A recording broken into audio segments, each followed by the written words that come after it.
नमस्कार। आज बात करेंगे अमेरिका भारत व्यापार की, जहां एक अप्रत्याशित मोड़ ने सब कुछ बदल दिया है। तो सवाल ये है कि ग्लोबल ट्रेड में इतनी उथल-पुथल आखिर है क्यों? 2026 की शुरुआत से ही माहौल कुछ ठीक नहीं है। इस बार की बेचैनी शुरू हुई यूएस सुप्रीम कोर्ट के एक हैरान करने वाले फैसले से, जो सीधे प्रेसिडेंट के खिलाफ था। पर हुआ उल्टा। प्रेसिडेंट की पावर कम करने की यह कोशिश ग्लोबल ट्रेड को और भी ज्यादा उलझा गई।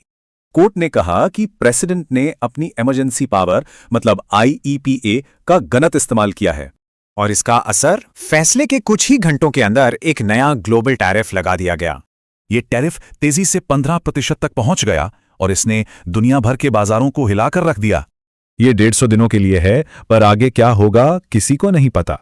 इसी ने अनिश्चितता और बढ़ा दी है। और इस मुश्किल में सिर्फ भारत ही नहीं, बल्कि अमेरिका के खास सहयोगी देश भी फंस गए हैं। भारत के लिए तो ये टैरिफ रोलर कोस्टर का एक और नया मोड़ है। पूरा साल ही उथल-पुथल भरा रहा है। जरा इस टाइमलाइन को देखिए। पता चलता है कि भारत के लिए पिछला एक साल कितना मुश्किल रहा है। और दांव भी छोटा नहीं है। अब तक $100 बिलियन से ज्यादा के टैरिफ्स वसूले जा चुके हैं। अब कोर्ट को तय करना है कि ये वसूले गए टैरिफ वापस होंगे या नहीं, एक बहुत बड़ा सवाल है। तो इस अनिश्चितता के माहौल में भारत ने क्या किया? उसने बहुत समझदारी से अपने कदम आगे बढ़ाए हैं। भारत ने बड़ी ही कुशलता से यूएस और EU दोनों के साथ बड़े ट्रेड एग्रीमेंट्स फाइनल कर लिए हैं।